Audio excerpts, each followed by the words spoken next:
face. You know the thing when you can't use your hands, your nose starts to itch? That's my entire face.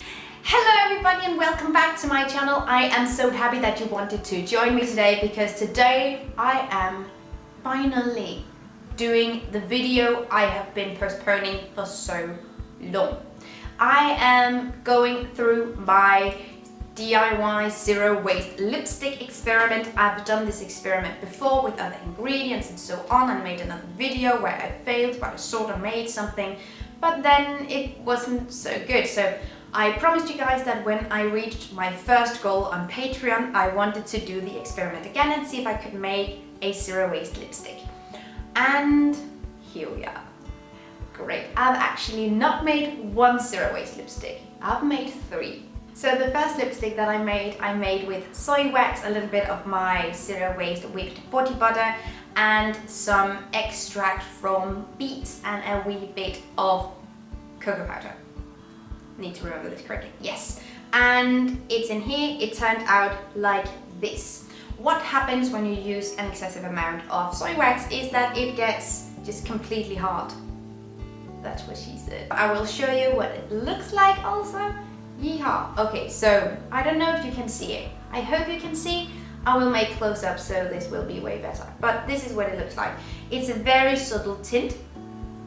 But with the soy wax, it's one of those products that needs to be warmed up in your hands. And that is not necessarily a bad thing. I mean, I'm not opposed to using just a wee bit of effort to put on my makeup. I mean, it's fine. Convenience is the devil, so I don't mind the subtle tint. I've used this several times actually, and you can layer it also, so it becomes more visible. Just have my reusable washcloth to wipe it off. Oh yeah, so you can see it's not that there's nothing there. There's definitely something there.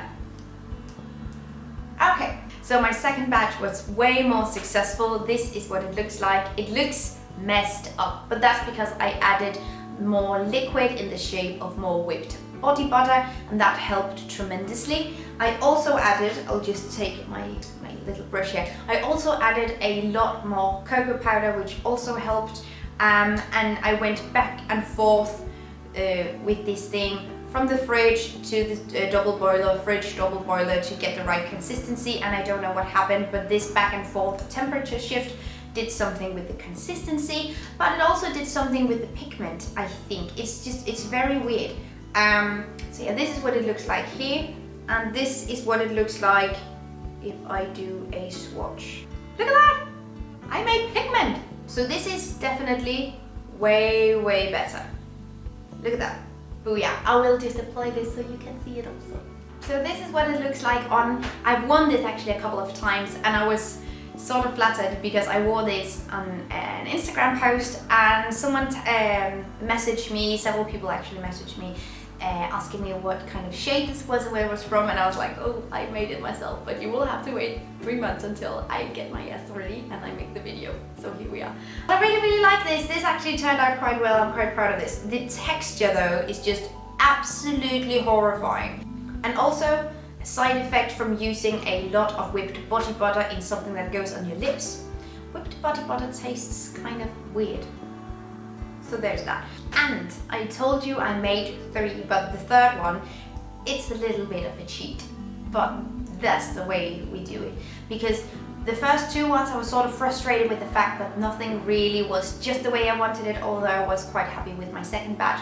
But I also made this. This also looks completely horrifying because I have just no feeling about aesthetics or anything. So, I melted some whipped body butter, I melted some of my soy wax in a double boiler, made the whole thing, and then I added one of my blush palettes from my Lake palette, and I mixed that in with the body butter and the powder, and obviously makeup that you buy is extremely pigmented, so this is the most pigmented of those. I would definitely recommend, if you have an old blush that you want to use or repurpose that you don't use anymore, I got my Elate blush in this compostable packaging, so it was, as a matter of fact, zero waste, and it's a really neat way if you really want to make something fast and you don't have time for all my shenanigans.